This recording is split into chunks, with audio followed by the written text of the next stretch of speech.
lumière du soleil vert, des dentelles et des théières, des photos de bord de mer, dans mon jardin d'hiver. Je voudrais de la lumière, comme en Nouvelle-Angleterre. Je veux changer d'atmosphère, dans mon jardin d'hiver. Ma fleur sous la pluie de novembre, tes mains qui courent, je n'en peux plus de t'attendre. Les années passent, il est loin, là je tombe. Nul ne peut nous entendre. Je voudrais du Fred Astaire, revoir un latte. The Justice Department has dropped charges against former National Security Advisor Michael Flynn, who sought for months to withdraw his guilty plea for lying to the FBI as part of Special Counsel Robert Mueller's investigation of Russian interference in the 2016 election.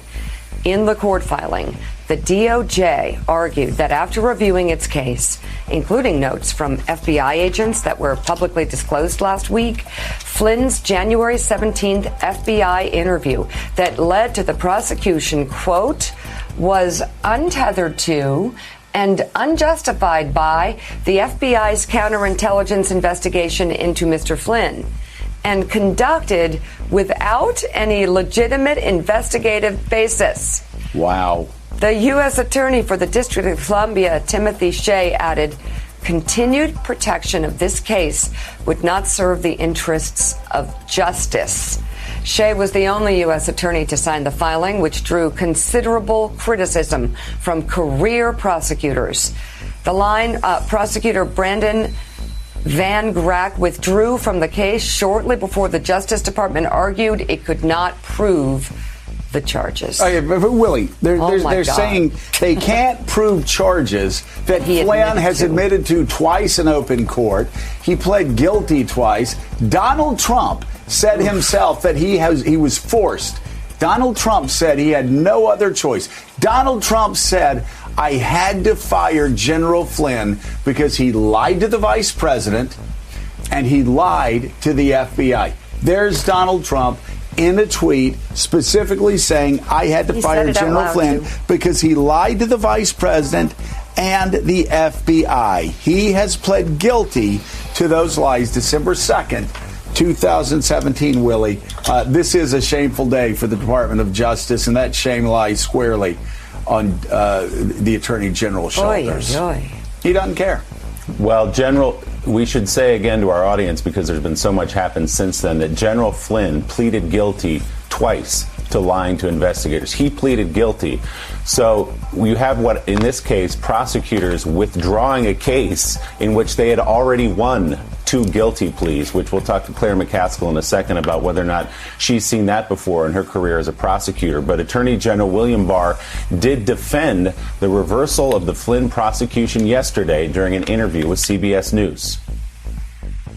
A crime cannot be established here. They did not have a basis for a counterintelligence investigation against Flynn at that stage. Does the fact remain that he lied? Well, people sometimes plead to things that turn out not to be crimes. What should Americans take away from your actions in the Flynn case today? I want to make sure that we restore confidence in the system. There's only one standard of justice. Are you doing the president's bidding? No, I'm doing the law's bidding. You know you're going to take a lot of incoming, as they say in the military, for this decision.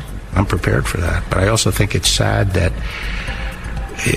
nowadays these partisan feelings are so strong that people have lost any sense of justice. When history looks back on this decision, how do you think it will be written? Well, history's written by the winners, so it largely depends on who's writing the history. And there you go, wow. Willie. What was that? It's written by the winners. That tells you all you need to know. Might makes right. The rule of law doesn't matter. And Barr says that it's sad that people are being partisan. It's a confession. He's being partisan. This is like winning a baseball game, and in the ninth, in a doubleheader, it's like winning a doubleheader, and then afterwards going, we give up. We'll let you guys have this. And when the fact is, again, he pled guilty twice, and the precedent that is set here, that it is okay to lie to the FBI about foreign policy matters, is absolutely astounding. Now, that precedent won't be followed because Donald Trump and Barr are going to be run out of town 6 months from now. They're going to be shamed for the rest of their lives. Not that they matter. Not that it matters to them how much shame's going to be heaped upon their shoulders for this scurrilous decision. But, you know, the message that it sends to the next American who lies to the FBI but then gets thrown in jail, they're going to be, wait a second, I thought the president said it was okay to lie to the FBI. Thought the president said it was okay to lie when you're being investigated. Yeah, I mean, the smile that ran across William Barr, Attorney General Barr's face when he said the winners write history sort of tells the whole story right there. He got what he wanted out of this. We should also point out that Timothy Shea, the interim U.S. attorney who withdrew the case, is a longtime close aide to William Barr, who was installed in January of this year. Claire McCaskill, as I mentioned, not only were you a United States Senator, before that you were a prosecutor. I just want to read to you what the prosecution said. They could not prove his admitted lies, Flynn's admitted lies to the FBI about conversations with Russia, with the Russian ambassador, were material. They couldn't prove that they were material. So they're basically conceding that, yes, he pleaded guilty. He said twice that he lied to investigators, but we don't believe they were material. Your broad view of this ruling here and this decision? Well, this is a really big deal. I've never seen anything like this. I've never seen someone plead guilty to crimes and then the prosecutor basically say, we're going to make it all go away for you. And it is remarkable because what it really is sending a message is that the president has lied to the American people over and over again. He has conducted himself in a way that it's okay to lie as president of the United States. I mean, it used to be a big deal when the president lied. Not anymore. We all just assume he's going to lie every day. Now we've taken it a step further.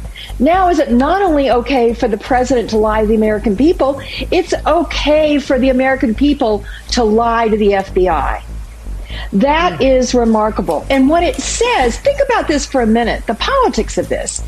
Obviously, this was discussed with the president and his team. So it's 6 months from the election. And they don't think it's going to harm him with his supporters that they dismiss a case, in essence, where someone has pled guilty. I mean, this says a lot about the hold that Donald Trump has on a certain segment of our country. I'm stunned that this has occurred. And I think about the line prosecutors, the career prosecutors. You know, when you are the elected prosecutor, as I was in Kansas City, or as Barr is for the whole country, you have to first think about the Constitution and the truth. And then you also have to think about your team.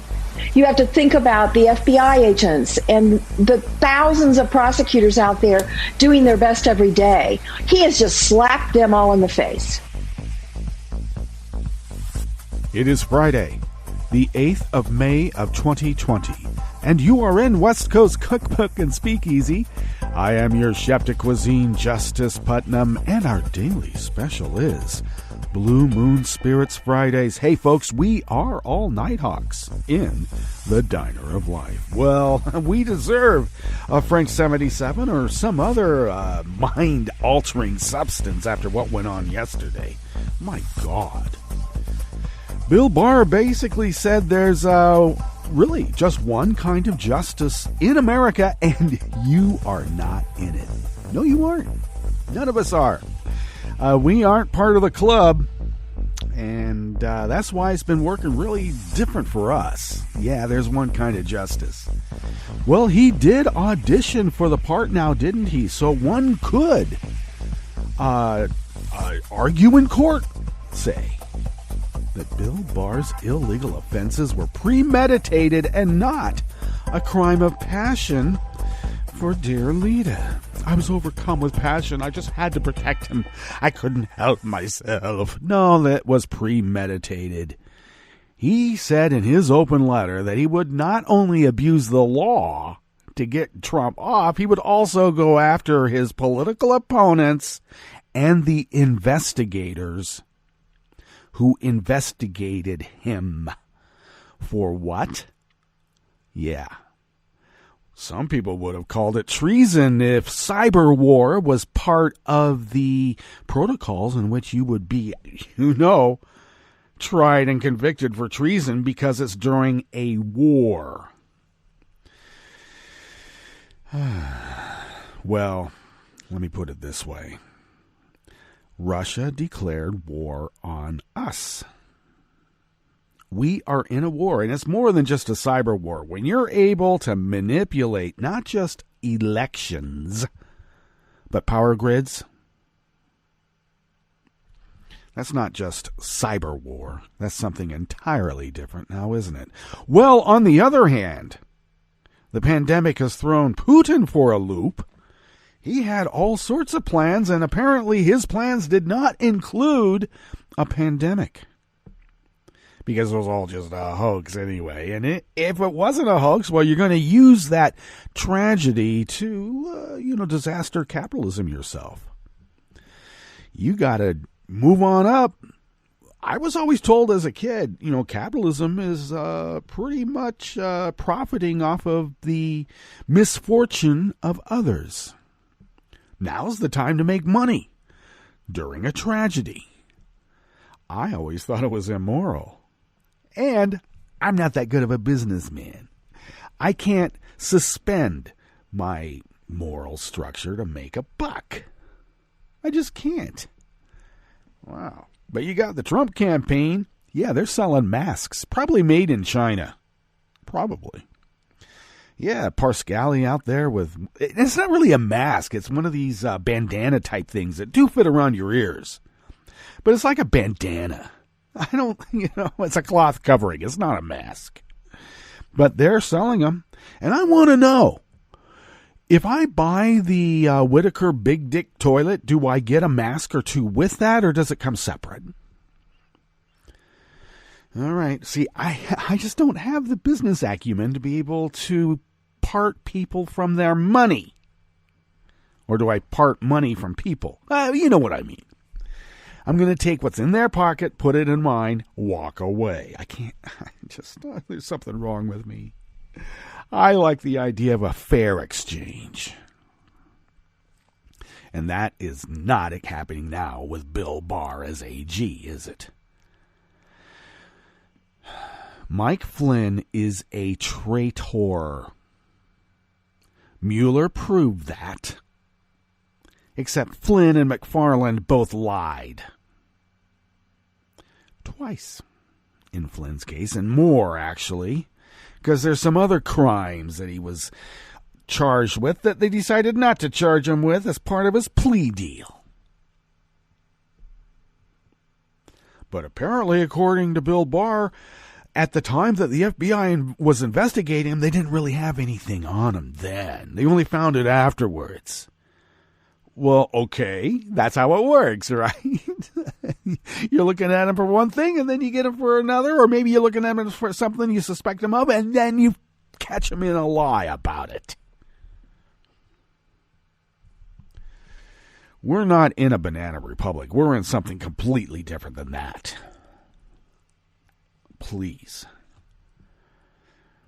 Bill Barr needs to be in Leavenworth. And I would probably like to see him in solitary for a while. Let him think about what he's done. The only problem is those guys will write a manifesto, call it Mein Kampf, and come back worse than before.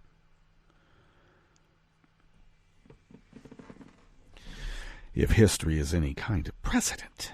Well, it does rhyme now. It does. So that's not the all of it. I mean, the Supreme Court was up to all sorts of things yesterday, too.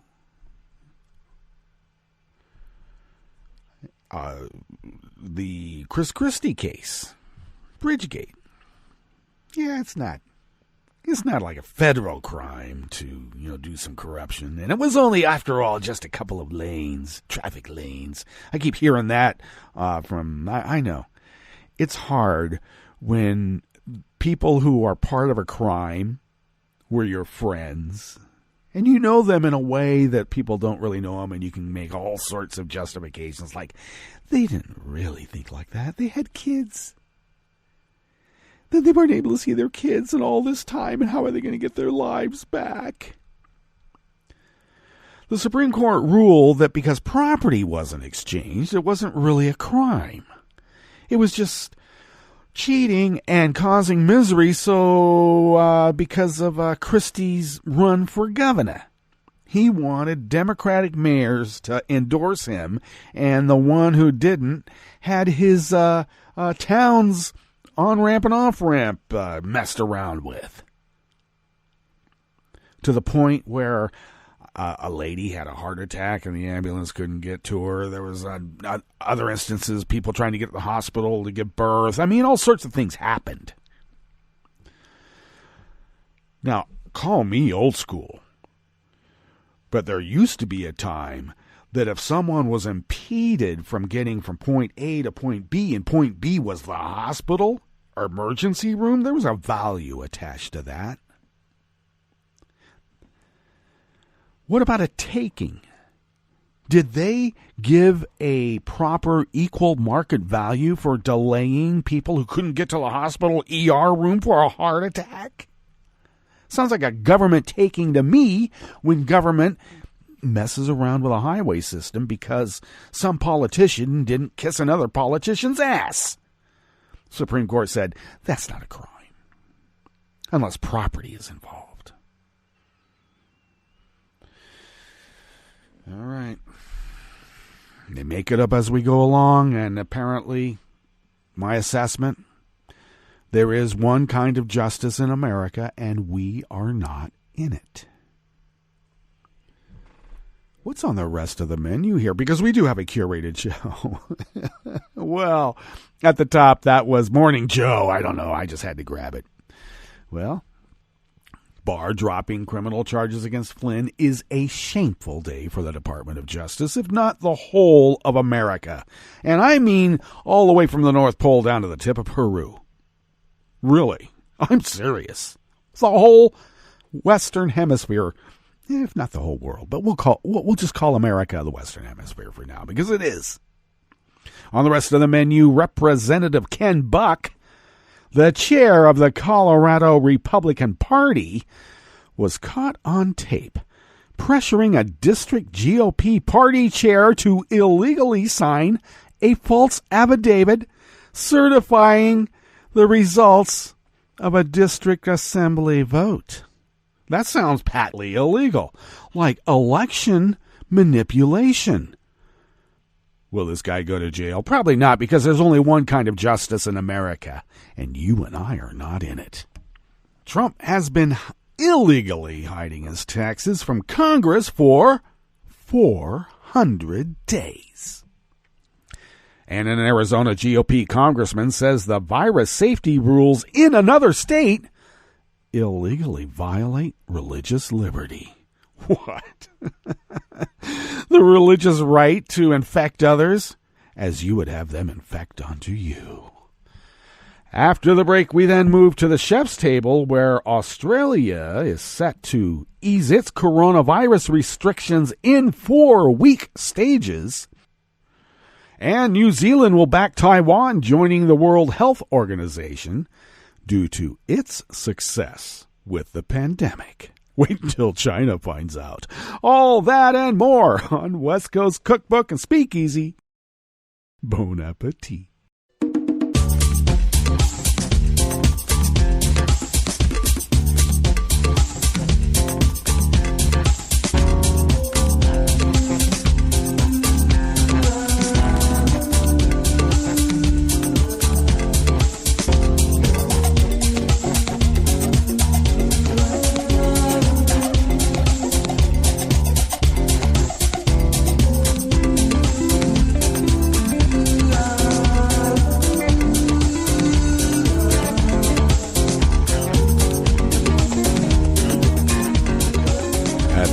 bottom of our homepage at netrootsradio.com. To the rightish of the page is our chat room link, monitored by Kelly Lincoln. Thank you, Kelly.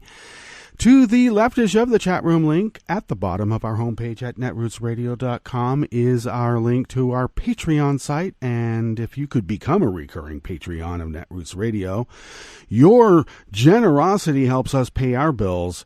And those bills keep going up. Ooh, it's not like they're gouging during a pandemic. I know it's all part of the schedule, but still, raising our bills during a pandemic? Come on.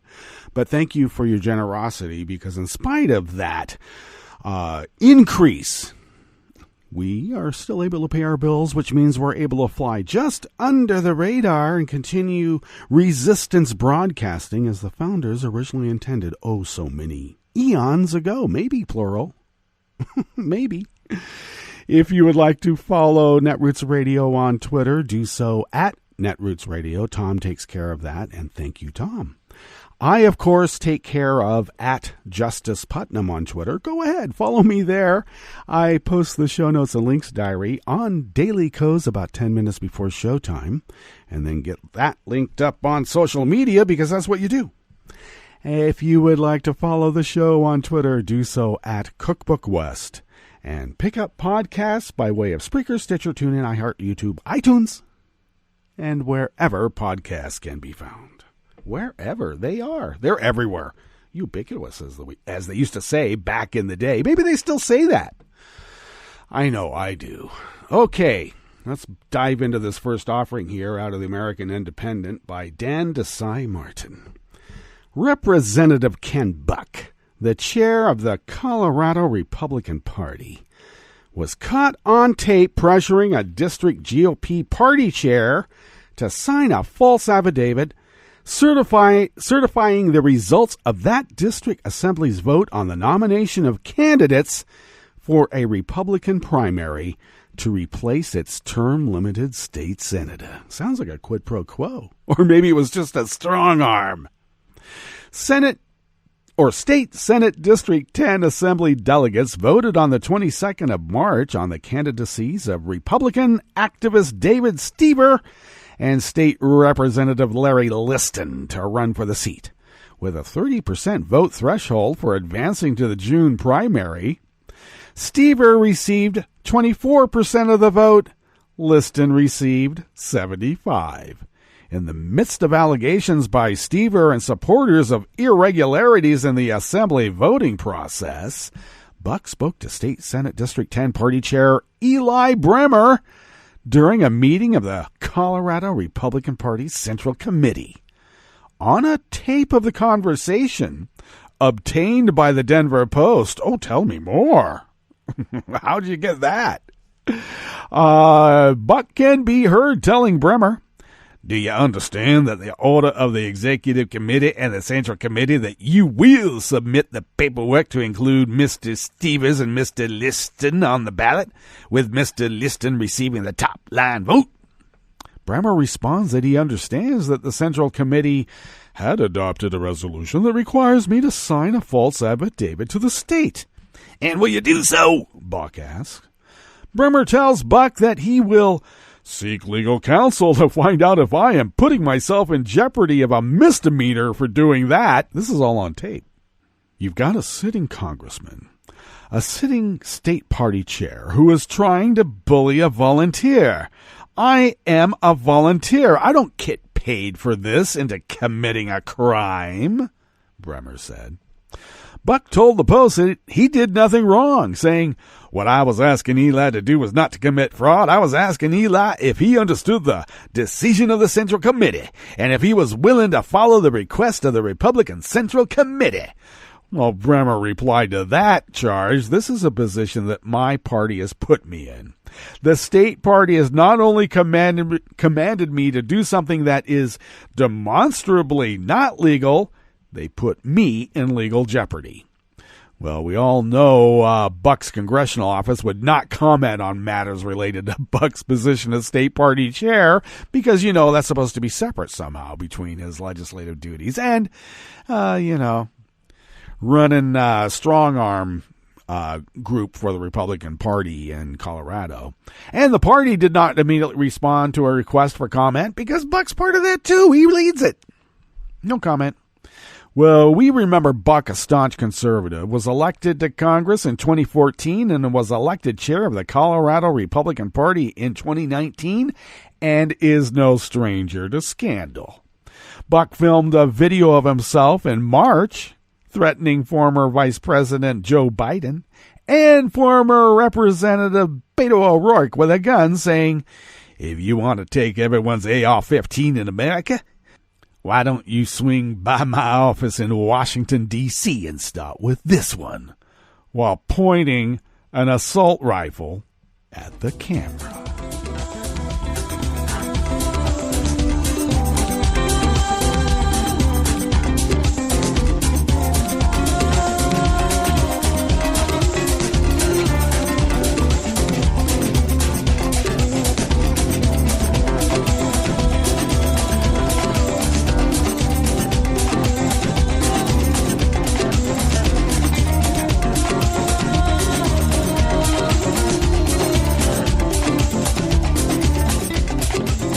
Cy Martin of the American Independent also brings us this next offering here in the Bistro Cafe of West Coast Cookbook and Speakeasy, Blue Moon Spirits Fridays. It has been 400 days since Congress sent a letter to the Internal Revenue Service demanding to see Trump's personal and business taxes from 2013 to 2018. For more than a year, Trump has refused to comply with the April 3, 2019 request from Representative Richard Neal, chair of the House Ways and Means Committee, despite a law requiring Trump to do so. I used my authority to make this request as part of the committee's legitimate legislative and oversight functions, Neal said in an email this week. He added that the Trump administration has no basis whatsoever to refuse to comply with this request, and said he continues to fight in federal court to force the administration to follow the law. The Trump administration has repeatedly refused to hand over Trump's returns to the committee, with Treasury Secretary Steve Mnuchin claiming Neal lacks a legitimate legislative purpose to request them. Well, of course, there's one justice in America, and you and I are not in it, apparently. In May of 2019, Mnuchin rejected a congressional subpoena demanding Trump's tax returns. The tax code explicitly gives the chairs of the House Ways and Means Committee and the Senate Finance Committee the right to see any person's tax records. Historical records show that Congress used this law to review Nixon's tax returns, and of course, that's why they're not going to let us see Trump's. Bill Barr will be exonerating Nixon because the investigation never should have started in the first place. Now, we know the Treasury Department did not respond to repeated requests for comment because this is a mob government run by mobsters. Except for Trump, every president since Nixon has publicly released their tax returns, and before the election, Trump promised he would do the same. But you and I and the whole world knows that Trump is an inveterate liar. Inveterate. Representative Judy Chu from California, a Democratic member of the House and Ways and Means Committee, pretty much summed it up.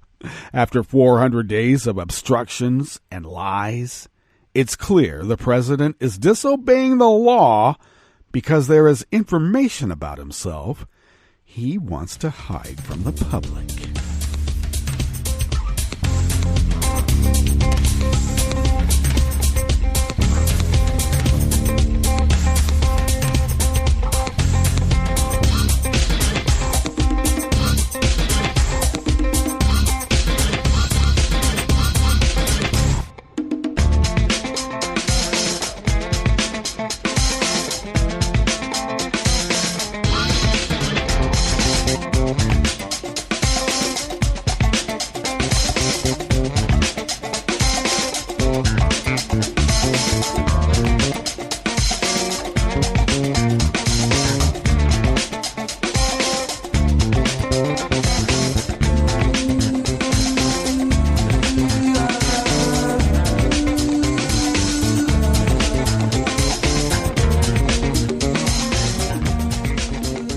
Josh Israel of the American Independent brings us this final offering here in the Bistro Cafe of West Coast Cookbook and Speakeasy. Representative Andy Biggs, a repug from Arizona, accused the governor of Illinois this week of violating people's religious liberty by enforcing a limit on the number of people who can attend gatherings at churches during the pandemic. Religious liberty is a fundamental right of every American, Biggs tweeted on Wednesday night. Governors and mayors who abuse that right are in violation of the Constitution and the very essence of what we are as Americans. We don't believe in Satan. The virus is Satan. I added that blah, blah, blah, blah in the Satan part because, hey, this is a salon and we do that here. Well, Biggs was referring to an announcement by Governor J.B. Pritzker earlier on Wednesday regarding his 5-phase plan to reopen the state. Under Pritzker's plan, gatherings of more than 50 people, including those at church services, will not be banned as long as the coronavirus threat continues in the state. You know that in Phase 3, there can be gatherings, church gatherings of 10 or fewer. In Phase 4, 50 or fewer. So that's the guidance that's been given to me, Pritzker told reporters at the time. I'm not the one providing that guidance. It really is what the scientists and epidemiologists are recommending. Well, no wonder Trump's pretty much deep sixed the CDC report on how to reopen. Representative Chip Roy, a repug of Texas, also attacked Pritzker's comments, tweeting, "No, just no. Let America open." As Pritzker noted, under the current stay-at-home order, the exercise of religion is considered an essential activity and religious gatherings are permitted, as long as no more than 10 people are present. As the pandemic slows, that limit will rise to 50. I got to remind folks, God is everywhere. That's why he's omnipresent. You don't even need to go to a church. The idea of going to a church is to commune with your fellow Christians. Do it 6 feet apart, and if there's more than 10 of you, I don't know, go across the street, get in a parking lot, stay in your car, wear a mask, wear gloves, wash your hands afterwards, and make the sign of the cross. If that is part of your subset in the Christian belief system. All right, we better get to our break. And when we get back from the break, we will go through weather from around the world and finish up with the stories that we have curated for you today. You are listening to West Coast Cookbook and Speakeasy, and we will be right back. You are listening to netrootsradio.com. Please hang up and try again.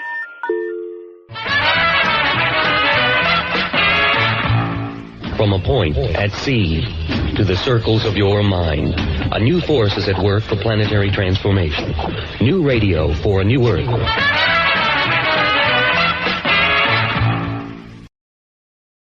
This is Take Two Movie Review. I'm Clinton Johnston. This week, there are some stargirls waiting in the sky. When female directors Bert and Bertie think back to their childhoods, they don't remember movies about girls banding together to adventure. So today, they've joined up with scriptwriter Lucy Alibar and have made the quirky comedy Troop Zero. Troop Zero is set in the fictional poor small town of Wiggly, Georgia. The biggest fiction, by the way, is that it's the late 70s, and Wiggly is impossibly integrated with no racial tension. That's part of this film's fantasy. You just have to go with it. So like I said, it's 77 and the Voyager spacecraft are about to launch with gold records containing greetings from Earth's children, and NASA has come to Wiggly. Why? Because the winning scout troop in the Birdie Scout Jamboree will be this country's voice. Enter 9-year-old Christmas Flint, played by McKenna Grace. Christmas has recently lost her mom, and her father, comedian Jim Gaffigan, has told Christmas that her mom is up in space with the stars. So of course, Christmas must be on that record, and it's going to take her father's assistant, Viola Davis, who is also a producer in the film, and a cobbled-together troupe of fellow outcasts to win the Jamboree and get on that record. They must beat the perfect Pretty Mean Girl troupe, then mothered by the meaner Miss Massey, played by Allison Janney. Our troupe needs badges in challenging gender roles for women and men, celebrating their own unique worths, and overcoming both the environmental and personal stressors that would keep them from banding together. Troop Zero is a story about following dreams. It's a story about resilience. It's a story about asserting that you deserve to be seen. It's a movie packed with principles and goals, but the Berts and Alibar hold it all together with a little bit of hand-waving, and without it being heavy or preachy. Unless you're in the KKK, you hate Ziggy Stardust, or you're advising Mike Pence on conversion therapy, Troop Zero will be a feel-good movie for bad-feeling times. This has been Take Two Movie Review. I'm Clinton Johnston. Catch up with us at TakeTwoMovieReview.com and feed us back on our channel on YouTube.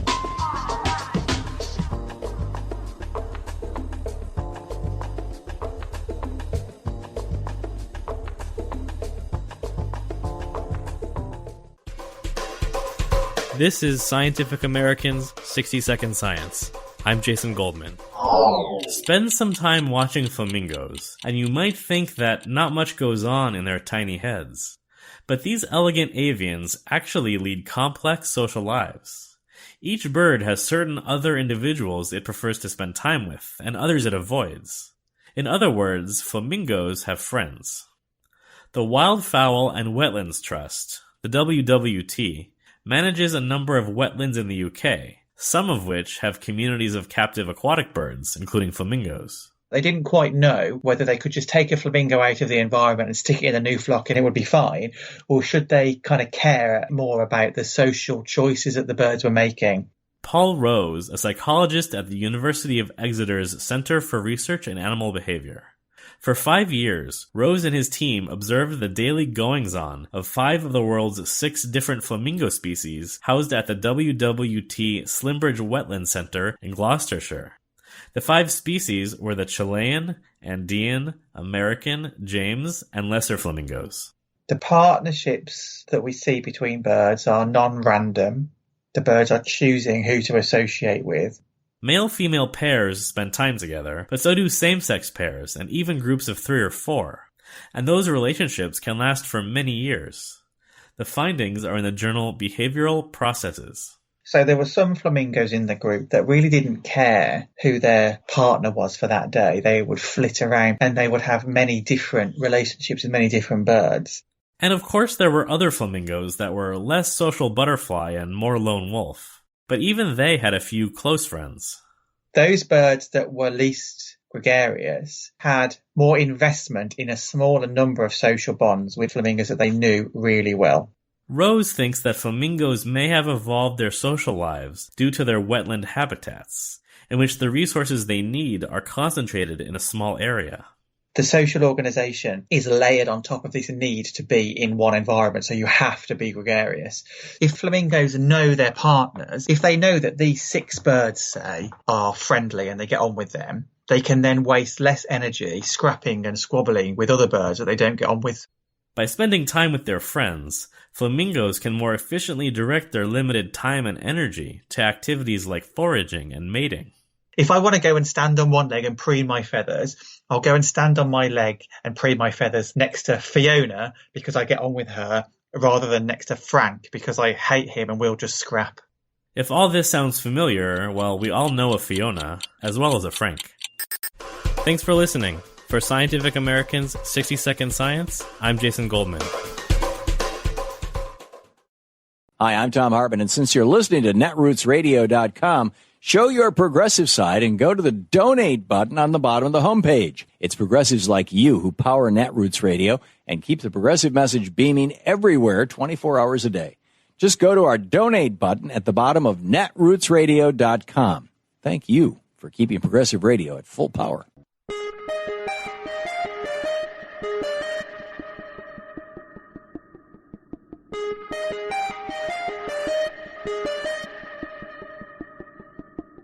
To His Excellency the Governor, from the ACLU, Ray, the 2020 elections, and the coronavirus pandemic. I'm Bill Newman, and this is the Civil Liberties Minute. The April 22nd letter to Massachusetts Governor Charlie Baker and other high state officials begins with 2 undeniable propositions: that voting is a fundamental right, and that the coronavirus pandemic should not be allowed to compromise that right. The letter commends the Secretary of the Commonwealth, who oversees elections, for having concluded that a voter qualifies for an absentee ballot if the voter is ill or quarantined or staying at home or avoiding a polling place as a precautionary measure, and then highlights other necessary steps, including robust education and funding to ensure that widespread voting by mail takes place, which will require, among other things, the printing and distribution with postage prepaid return envelopes of absentee and early voting ballots in a number of languages. The state should also expand early voting from the present 11 days before an election to 20 or 30. For those who will need to vote at polls on Election Day, a sufficient number of polling places is vital, because enough polling places in appropriate locations, along with mail-in and early and absentee voting, will shorten lines, allow greater physical distancing, and help protect poll workers and voters alike, all of which is critical at this time to the preservation of democracy. The Civil Liberties Minute is made possible by the ACLU, because freedom can't protect itself. Here's how I feel about the value of our nation's postal service. The humble post office is a community fixture, a civic inheritance, a rural lifeline, and one of the last vestiges of a shared civic culture in America. Tolerate it, treasure it, and don't let the vicissitudes of global capitalism, contempt for government, or a viral outbreak take it away. Those are my sentiments, but not my words. They're from the American Conservative magazine, calling on people of all political persuasions to save this vital public institution. The men and women of the Postal Service have been steadfast in their duties, especially in times of national emergencies, literally delivering for the American people. In today's terrible pandemic, these workers have kept communication and commerce flowing. No matter who you are, how rich or poor, living in teeming inner cities or isolated rural reaches, postal employees are on the job, so you and I can get our mail, medicines, food, household necessities, election ballots, and other basics brought right to our doors. A stamp is cheap, yet the wear, tear, and costs for the postal workforce can be high. For example, about 1,200 of them have been infected by COVID-19, and at least 44 have died. Yet, the entire public system is now under direct attack by a man-made pestilence called Trumpista vitriolitis that's emanating from the White House. By controlling a $10 billion line of credit that the post office must have to get through the current coronavirus depression, Trump is demanding cuts in the wages, benefits, and rights of our stalwart postal workers, plus authority over hiring top postal officials and the right to raise postal rates. This is Jim Hightower saying, to help stop Trump's power play to become America's postal potentate and privatizer-in-chief, go to the American Postal Workers Union at usmailnotforsale.org. I'm Rick Smith, and this is Labor History in 2. On this day in labor history, the year was 1863. That was the day that Division 1 of the Brotherhood of the Footboards was founded in Detroit, Michigan. By the next year, they had changed their name to the Brotherhood of Locomotive Engineers. In the early years of railroad transportation, the men who worked on the rails worked long hours under tough physical conditions. Any attempt to organize or strike was brutally crushed. The engineers had attempted to organize as early as 1855, but the effort had failed. Convinced the workers needed to join together, William D. Robinson, an engineer who worked out of Michigan, called a meeting. 19 men gathered at his house in Marshall, Michigan. The meeting laid the groundwork for forming a union. The next month, a dozen engineers met in Detroit and elected Robinson as the leader of their new organization. The Brotherhood set up its headquarters in Cleveland, Ohio. Over the summer, they began to organize more divisions. Soon, 10 locals were established across Indiana, Michigan, and Ohio. The next year, the Brotherhood held its first national convention in Indianapolis. The Brotherhood became one of the Big Four labor organizations of railroad workers, alongside the trainmen, firemen, and conductors. The engineers established labor banks and printed a journal, initiatives that helped build their strength. These early railroad brotherhoods were for the most part only open to white men to join as members. Working on the vital transportation lines that moved the nation's goods and people gave the Brotherhood leverage at the negotiation table. The Big Four won gains in working hours and conditions that helped to pave the way for unions in many other sectors of the economy. Like what you hear? Check out more at laborhistoryin2.com. I read the news today, oh boy. It's time for Nicole Sandler's What's News from NicoleSandler.com and the Progressive Voices Network. Welcome to the Trump Depression. The Labor Department's April employment report released Friday morning shows the U.S. economy lost a record 20.5 million jobs last month as the coronavirus crisis shut down businesses across the country. The losses pushed up the unemployment rate from 4.4% to 14.7%, the highest rate since 1939, late in the Great Depression. The government reported Thursday that 3.2 million more people filed new claims for unemployment benefits last week, bringing the total to 33.5 million people in the last 7 weeks. Democratic lawmakers are preparing to release another massive relief bill next week. Senate Minority Leader Chuck Schumer said this package needs to be, quote, Rooseveltian. Nancy Pelosi told reporters that the bill's release is imminent and is expected to include at least $800 billion in funding directed to state and local governments, along with money for COVID-19 testing and food stamp funding, unemployment support, and other direct payouts for the needy and unemployed. But Republican senators are trying to tamp down those expectations, signaling their unwillingness to help the American public. Senator John Kennedy of Louisiana saying, quote, well, people in hell want ice water too. I mean, everybody has an idea and a bill, usually to spend more money. It's like a Labor Day mattress sale around here. Yeah, he actually said that. Meanwhile, Senators Bernie Sanders and Kamala Harris are expected to propose Friday monthly checks of $2,000 to those who make less than $120,000. Well, more than 40 states are at least partially reopened now, but Americans are still divided by uncertainty and confusion. The Trump administration shelved the Centers for Disease Control and Prevention's lengthy set of recommendations for reopening the country, which lays out more detailed suggestions than the White House guidelines shared last month. Even then, health experts warn that no state meets all the White House criteria for reopening. Amazing. And it was bound to happen. One of Donald Trump's personal valets has tested positive for coronavirus. The valet, who wasn't identified publicly, is a member of the Navy and part of an elite military unit that works closely with the president and his family. So the test result raised concerns that Trump could have been exposed to the virus.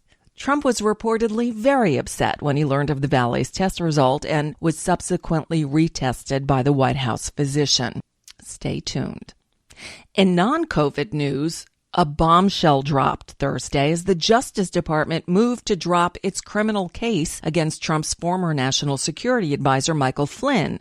Flynn pleaded guilty to lying to the FBI about his contact with Russia's ambassador before Trump's inauguration. He later tried to withdraw his plea, saying he was pressured into giving it. Right. The DOJ investigated, and Attorney General William Barr said that the FBI's interview of Flynn was unjustified, so his statements weren't material even if untrue. Huh? The fact remained that he lied. Well, people sometimes plead to things that turn out not to be crimes. When history looks back on this decision, how do you think it will be written? Well, history's written by the winner, so it largely depends on who's writing the history. Federal Judge Emmett Sullivan must now decide whether to dismiss the case. Trump said the reversal showed Flynn was an innocent man. Critics said the move was the latest in a series of efforts by Attorney General Barr to chip away at the results of former special counsel Robert Mueller's investigation. The Georgia Bureau of Investigations announced Thursday that Gregory Michael, 64, and his 34-year-old son Travis McMichael have finally been arrested for the fatal February shooting of Ahmaud Arbery. Both men were charged with murder and aggravated assault. Arbery, a black man, was jogging through a Glynn County neighborhood on February 23rd when the McMichaels, who are white, began chasing him in a pickup truck. They told police they thought he was responsible for recent burglaries in the neighborhood, although no such crimes were reported in the weeks before the shooting. The arrests came 2 days after a video emerged showing Travis McMichael holding a shotgun as he confronted the unarmed Arbery in the street. There's a scuffle, 3 shots are fired, and Arbery stumbles and falls to the ground. Sickening. And finally, another shoe dropped Thursday in Tara Reade's accusation of sexual harassment by Joe Biden. The San Luis Obispo, California Tribune obtained a court document from 1996 that shows former Senate staffer Reade told her ex-husband, she was sexually harassed while working for Biden in 1993. Reed's then-husband, Theodore Dronin, wrote the court declaration. At the time, Dronin was contesting a restraining order Reed filed against him just days after he filed for divorce. In it, he writes Reed told him about, quote, a problem she was having at work regarding sexual harassment in U.S. Senator Joe Biden's office. And that's just a bit of what's news for now. I'm Nicole Sandler. If you appreciate these reports and the Nicole Sandler Show, I hope you'll consider making a contribution. My work is 100% listener supported, and I can't do it without your help. Find out more at NicoleSandler.com, and please click on that donate button.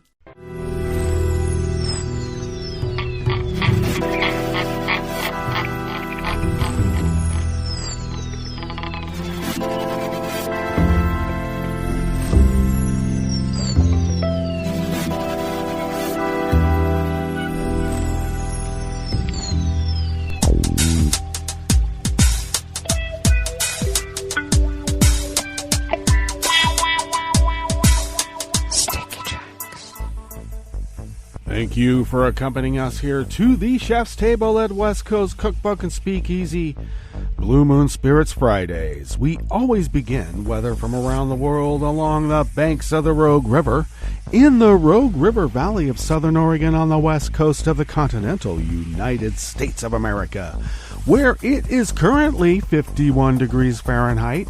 Oh my, we're expected to achieve a high of about 91 to 92 degrees Fahrenheit. Oh my. Overnight lows in the mid to upper 50s. Pretty much sunny all day. Winds light and variable, and winds and light and variable tonight with just a few clouds. And then intervals of clouds and sunshine tomorrow. A high of around 88 to 90. Winds will be out of the north-northwest at 5 to 10 miles per hour. Confirmed coronavirus cases in Jackson County here in Southern Oregon remains at 49, and one expects them to be getting well. Let's hope. Number of dead remains none. But then on the other hand, we haven't been testing, and we don't probably know as well, but we know better than other parts of the country, indeed. Grass pollen here locally, which means right here in the front yard of the mothership, is high. The air quality index for the region is in the good range at 23 parts per million, and the daytime UV index remains high at its level of 6, as it was yesterday. Barometric pressure is rising at 30 inches. Visibility is up to 10 miles, and relative humidity is at 61%. Weather from around the world is brought to you by people's personal weather stations that they purchase. These people planted these purchased personal weather stations somewhere on their property, and these people positively live around the world. London currently is 75 degrees and sunny with, they're trying to, ease their restrictions on coronavirus. Paris is 76 and sunny. Oh, Paris when it's 76 and sunny. Too bad they have coronavirus. Rome is 74 and sunny. Equally lovely at 74 and sunny in May. But they got coronavirus. Kyiv is 56 and fair with coronavirus. Kabul is 66 and mostly cloudy and mostly coronavirus. Hong Kong is 79 and partly cloudy with, I don't know, they're still trying to partly open up the society, but they have a lot of coronavirus. Tokyo is 62 and fair, and they're expecting to open up parts of the islands that don't have as much coronavirus. Sydney, Australia is 66 and clear, and they've been fighting their coronavirus quite well. San Francisco, California is 53 and partly cloudy with coronavirus. And New York is 51 degrees Fahrenheit, cloudy, and a flattening of the curve from coronavirus. And that is weather from around the world, brought to you by people's personal weather stations that they purchased. These people planted these purchased personal weather stations somewhere on their property, and these people positively live around the world.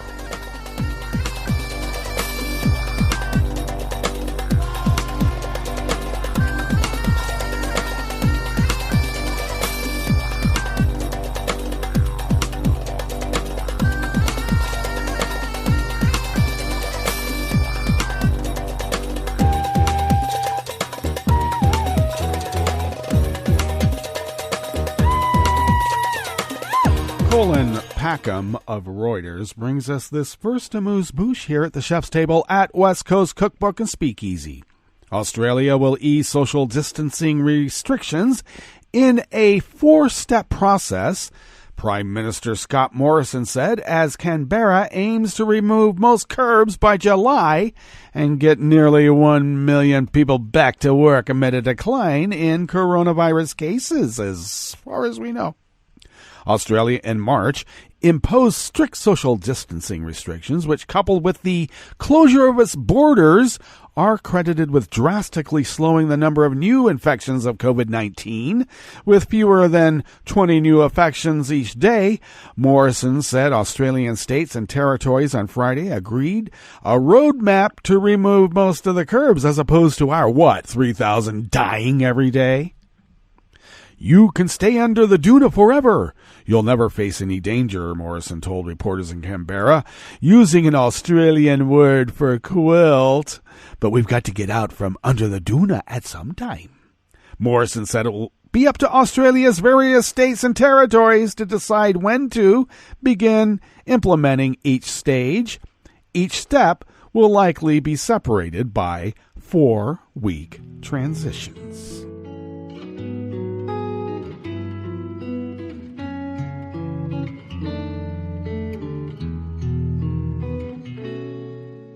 Je te donne ce mon amour pour la vie entière.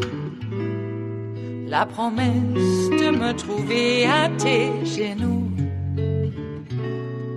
Aussitôt que tu m'appelles, rester toujours fidèle. C'est tout, c'est tout. Je te donne tous mes printemps, mes étés de mer. Mes automnes, quand les feuilles tombent partout. Si ce n'est pas une bonne affaire, je te donne tous mes hivers. Anonymous worker bees at Reuters bring us this final amuse-bouche here at the chef's table at West Coast Cookbook and Speakeasy. New Zealand weighed in on the debate around whether Taiwan should be allowed to join the World Health Organization, saying the country has a lot to offer given its success in limiting the spread of coronavirus. Taiwan has something to offer at the WHO right now at the moment, Finance Minister Grant Robertson said at a news conference when asked if New Zealand would support Taiwan's inclusion in the organization as an observer. Robertson was addressing a daily media briefing on the country's fight against the coronavirus. Taiwan's exclusion from the UN body, due to objections from China, which claims the island as one of its provinces, has infuriated the Taiwanese government, which has reported fewer cases of coronavirus than many neighbors due to early detection and prevention work. Robertson said Taiwan has employed a number of successful methods of dealing with the virus and have a number of epidemiologists and public health experts who have provided a great deal of advice that many countries have benefited from.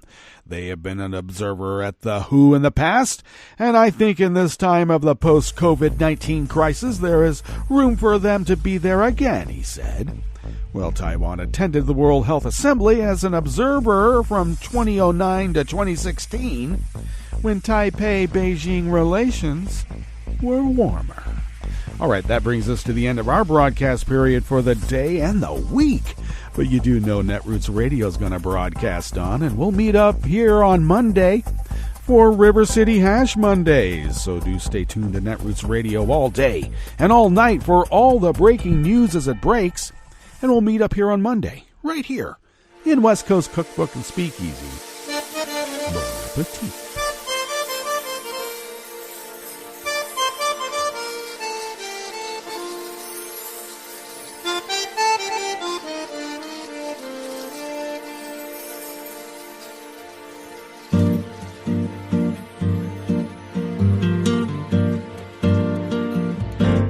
Je voudrais du soleil vert, des dentelles et des théières, des photos de bord de mer, dans mon jardin d'hiver. Je voudrais de la lumière, quand dans mon Nouvelle-Angleterre. Je veux changer d'atmosphère dans mon jardin d'hiver. Ma robe à fleurs sous la pluie de novembre. Tes mains qui courent, je n'en peux plus de t'attendre. Les années passent, il est loin, là je tombe. Nul ne peut nous entendre. Je voudrais du Fred Astaire, revoir un latte Goël. Je voudrais toujours te plaire dans mon jardin d'hiver. Je veux déjeuner par terre comme au long de golfe clair, t'embrasser les yeux ouverts dans mon jardin d'hiver. Ma robe à fleurs sous la pluie de novembre. Tes mains qui courent, je n'en peux plus de t'attendre.